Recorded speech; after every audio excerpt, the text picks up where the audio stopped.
Coba jujur, berapa kali kamu kalah adu argumen di ruang rapat atau di kelas?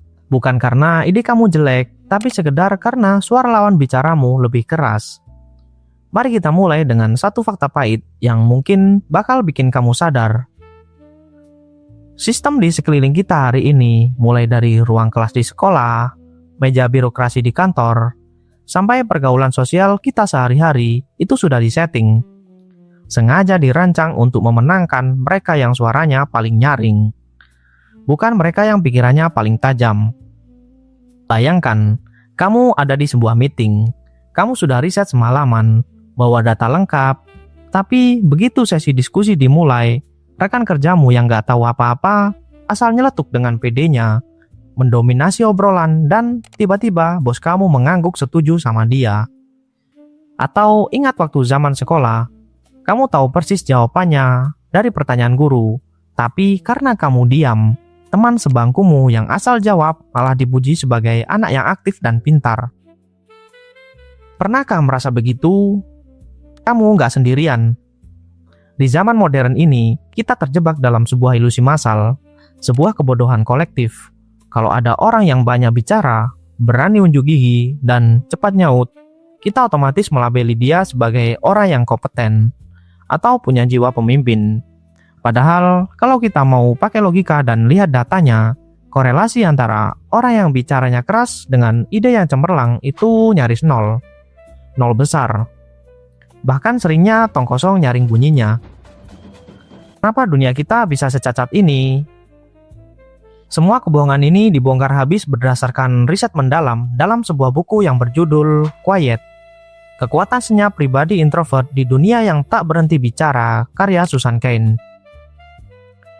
Dalam bukunya itu dijelaskan, ratusan tahun yang lalu, peradaban kita menilai orang dari budaya karakter. Kamu dinilai dari seberapa jujur kamu, seberapa disiplin kamu, dan apa yang kamu lakukan saat gak ada orang yang melihat kamu. Tapi, ketika zaman bergeser, revolusi industri terjadi, dan orang-orang berbondong-bondong pindah ke kota besar, semuanya berubah. Kita masuk ke era budaya kepribadian. Tiba-tiba kita dipaksa jadi aktor. Pesona di luar jauh lebih dihargai daripada isi kepala. Kita dicuci otak dari kecil bahwa supaya sukses, kamu harus jago jualan omongan, harus agresif, dan harus selalu jadi pusat perhatian.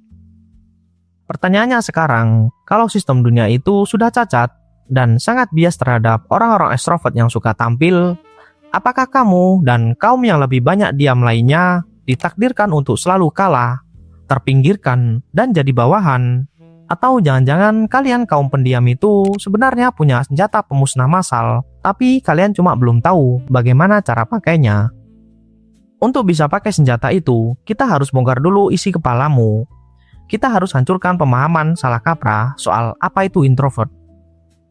Buang jauh-jauh hasil tes kepribadian abal-abal di internet. Lupakan artikel murahan yang bilang introvert itu antisosial, benci manusia, penyendiri aneh, atau kuper. Kalau kamu masih mikir gitu, kamu ketinggalan zaman.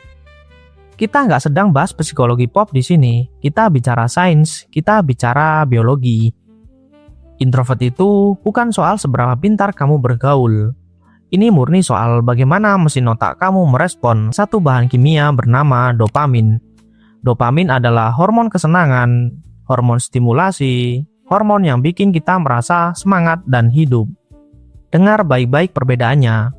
Otak orang ekstrovert itu ibarat mesin diesel yang kurang sensitif. Supaya mesin otaknya panas dan mereka merasa hidup, mereka butuh guyuran dopamin yang masif. Mereka butuh keramaian, musik keras, ngobrol sama 10 orang sekaligus, dan ambil resiko tinggi. Baterai energi mereka di-charge dari luar. Tapi, otak seorang introvert bekerja dengan cetak biru yang beda total. Mesin otakmu itu sangat-sangat sensitif. Dikasih dopamin sedikit saja, otakmu langsung bereaksi maksimal. Makanya, coba cek dirimu sekarang. Kalau sehabis ikut rapat panjang atau kumpul acara keluarga, kamu merasa capek luar biasa, fisikmu lelah padahal kamu cuma duduk diam di pojokan, itu bukan berarti mentalmu lemah. Sama sekali bukan. Itu terjadi karena sistem saraf di otakmu sedang bekerja 10 kali lipat lebih keras memproses terlalu banyak data. Otakmu merekam suara, pergerakan, raut wajah, menganalisis intensi tersembunyi dari omongan orang. Mesin otakmu overstimulasi alias kepanasan. Kamu butuh menjauh dan cari tempat sepi, bukan karena kamu benci orang. Kamu menyingkir semata-mata untuk mendinginkan mesin otakmu supaya nggak meledak dan bisa dipakai mikir tajam lagi. Sesederhana itu. Dan ini yang paling penting, satu kesalahpahaman fatal yang harus kita bunuh detik ini juga, yaitu menyamakan introvert dengan sifat pemalu. Ini adalah dua hal yang bedanya sejauh bumi dan langit. Tolong ingat baik-baik. Sifat pemalu atau shyness, akar masalahnya adalah ketakutan, kecemasan sosial. Saat ada di keramaian, orang pemalu itu sebenarnya pengen banget nimbrung ngobrol. Tetapi dia menahan diri karena takut. Takut salah ngomong, takut kelihatan bodoh, takut dinilai jelek sama orang lain. Sifat pemalu itu adalah hambatan mental, sebuah masalah yang memang harus kamu obati dan kamu lawan. Tapi introvert itu bukan rasa takut. Introvert adalah cara kerja biologis tubuhmu. Di tengah keramaian, seorang introvert murni itu tidak takut berbaur. Mereka seringkali masa bodoh dengan apa kata orang. Tapi, kalau mereka memilih untuk minggir, menepi, dan diam, itu adalah strategi sadar untuk menghemat energi kognitif mereka. Pemalu adalah ketakutan, introvert adalah manajemen energi. Pahami bedanya dan berhenti merasa dirimu rusak. Introvert bukanlah cacat yang harus disembunyikan. Itu adalah bawaan lahir yang harus dikelola sebagai kekuatan super. Oke, setelah kita tahu fakta biologisnya, pertanyaan utamanya sekarang, bagaimana cara orang introvert bisa menang di ekosistem sekolah atau kantor yang sangat bising, yang aturannya dibikin oleh dan untuk orang extrovert? Aku akan kasih kamu taktik serangannya. Taktik pertama, berhenti mendewakan mitos yang namanya kerja kelompok atau brainstorming. Sejak sekolah sampai kerja, kita dicuci otak untuk percaya bahwa ide paling mantap, inovasi paling gila, itu muncul dari diskusi kelompok yang ramai. Orang-orang disuruh kumpul di suatu ruangan, disuruh teriak lempar ide. Buku Susan Cain membongkar dengan data bahwa itu adalah omong kosong.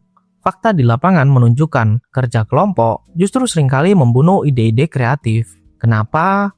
Karena saat manusia berkumpul, muncul yang namanya tekanan konformitas. Tekanan untuk sekedar ikut-ikutan. Di dalam forum yang berisik, otak kita secara otomatis cenderung mengalah pada suara yang paling banyak atau mengalah pada orang yang jabatannya paling tinggi di ruangan itu.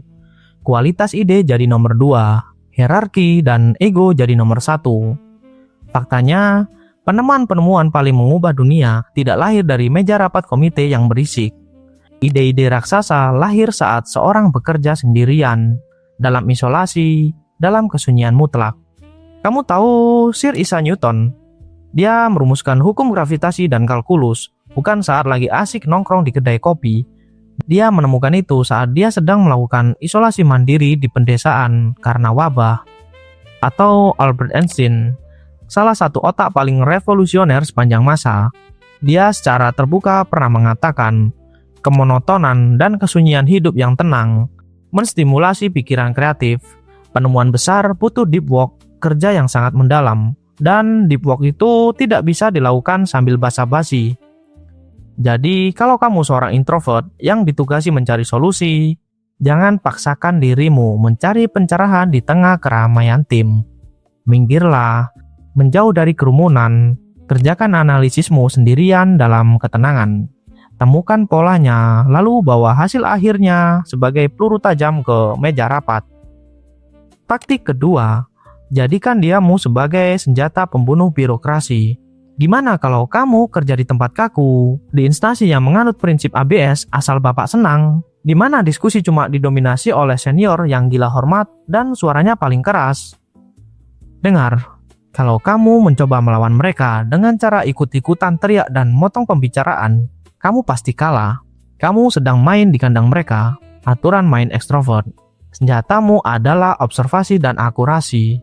Orang yang terlalu banyak bicara dan mendominasi panggung seringkali melewatkan detail penting. Mereka terlalu sibuk mikirin apa yang mau mereka pamerkan selanjutnya, sampai mereka lupa mendengarkan dan lupa melihat fakta. Disitulah kamu masuk. Biarkan mereka berisik. Kamu kumpulkan data, perhatikan hal yang mereka lewatkan, cari celah logika mereka. Kamu tidak perlu membalas dengan emosi. Kamu cukup mematikan perdebatan dengan satu kalimat pendek yang isinya fakta telak. Bersandar pada data yang tak terbantahkan, eksekusi yang dingin, tenang, dan tepat sasaran.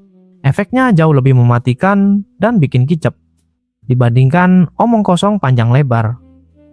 Taktik ketiga, ciptakan ceruk pemulihan atau restoratif niche. Ini soal manajemen energi. Mari kita ambil contoh orang yang sangat sukses mengelola ini, Warren Buffett, salah satu investor terkaya di planet bumi. Dunia investasi Wall Street itu isinya orang-orang ekstrovert yang agresif, pialang saham yang teriak-teriak, pesta pora, dan pamer kekayaan. Tapi Warren Buffett adalah seorang introvert sejati. Apa taktik dia? Dia menjauh, dia tidak tinggal di pusat kebisingan New York. Dia memilih tinggal di Omaha, kota sepi yang jauh dari keramaian. Kenapa? Karena dengan diam dan menghindari mentalitas ikut-ikutan kerumunan atau herd mentality, Buffett bisa menganalisis data keuangan perusahaan dengan otak yang sangat jernih. Dia tidak terpengaruh kepanikan atau euforia pasar yang bising. Kekayaannya dibangun murni dari kesunyian otaknya saat menganalisis data. Sebagai introvert, energi kamu itu mahal, gampang habis. Kamu harus pintar-pintar mencari waktu untuk nge-charge. Kamu harus merencanakan restoratif niche atau ruang isolasi mandiri di sela-sela kesibukan. Contoh praktisnya, kalau jam 2 siang nanti, kamu harus menghadapi presentasi penting atau negosiasi alot yang pasti menguras tenaga. Tolong, jangan buang-buang energimu di jam 12 siang untuk ngobrol ngalor ngidul sama teman kerjamu di kantin. Pinggirlah, kunci dirimu di ruangan kosong, pergi ke toilet, atau duduk di mobil sendirian sambil merem. Putus semua stimulasi, isi penuh lagi baterai dopaminmu. Supaya pas jam 2 kamu melangkah masuk ke ruang negosiasi, pikiranmu setajam silet dan kamu siap memegang kendali ruangan. Sekarang dengarkan bagian ini dengan sangat seksama. Kalau dari tadi kamu merasa kamu dibela, kamu merasa divalidasi, bagian ini mungkin bakal sedikit menampar egomu. Tapi aku di sini bukan untuk nyenengin kamu. Aku di sini menyajikan fakta. Mulai detik ini juga, jangan pernah lagi jadikan introvert sebagai tameng untuk lari dari tanggung jawabmu. Jangan jadikan cetak biru neurologis kamu sebagai alasan untuk membenarkan rasa malas bergaul atau berlindung saat kamu sebenarnya pengecut dan gak berani berbicara. Ada sebuah konsep sains yang disebut free trade theory atau teori sifat bebas. Teori ini bilang, biologi bukanlah takdir mutlak. Sifat aslimu itu bukanlah harga mati yang mengikat tangan dan kakimu. Sebagai seorang introvert, kamu punya tuntutan dan kewajiban untuk bisa bertindak dan tampil layaknya seorang extrovert. Kamu harus bisa bicara lantang, berani menatap mata, mendominasi panggung, bahkan mengintimidasi lawan bicara kalau situasinya memang memaksa. Kapan situasi itu? Saat hal tersebut menyangkut sesuatu yang sangat penting buat kamu. Entah itu saat kamu harus menyelamatkan karirmu dari tuduhan palsu, saat kamu harus membela keluargamu, atau saat kamu memperjuangkan prinsip dan kebenaran yang kamu yakini. Kalau momen krusial, hidup dan mati itu datang, dan kamu malah memilih diam, sembunyi di pojokan sambil berbisik, "Maaf ya, aku nggak berani ngomong, aku kan introvert." Dengar kawan, itu bukan introvert, itu namanya pengecut. Kamu berlindung di balik label psikologi untuk menutup kelemahan mentalmu. Kesunyian yang kamu miliki, sensitivitas otak yang kamu bawa sejak lahir itu adalah ruang rahasia untuk menyusun taktik. Kesunyian adalah tempat kamu mengasah pedang, bukan tempat pelarian, karena kamu takut menghadapi kerasnya dunia nyata. Berhentilah minta maaf, cuma karena kamu pendiam. Pahami dirimu, kenali energimu atau ritmenya. Berhentilah memaksakan diri, pura-pura jadi orang yang selalu heboh dan asik setiap hari. Biarkan orang lain berbisik di depan. Biarkan kualitas kerjamu, datamu, dan presisi analisismu yang pada akhirnya bicara paling keras dan membungkam mereka semua. Kalau fakta-fakta keras ini berhasil membongkar pikiranmu hari ini, Pastikan kamu menekan tombol like dan jangan lupa pastikan kamu subscribe channel 0,1%. Kita akan terus membedah realitas dengan logika, data, dan bukti. Bukan sekedar asumsi murahan, apalagi omong kosong. Sampai jumpa di arena berikutnya. Tetap semangat dan terus berkarya.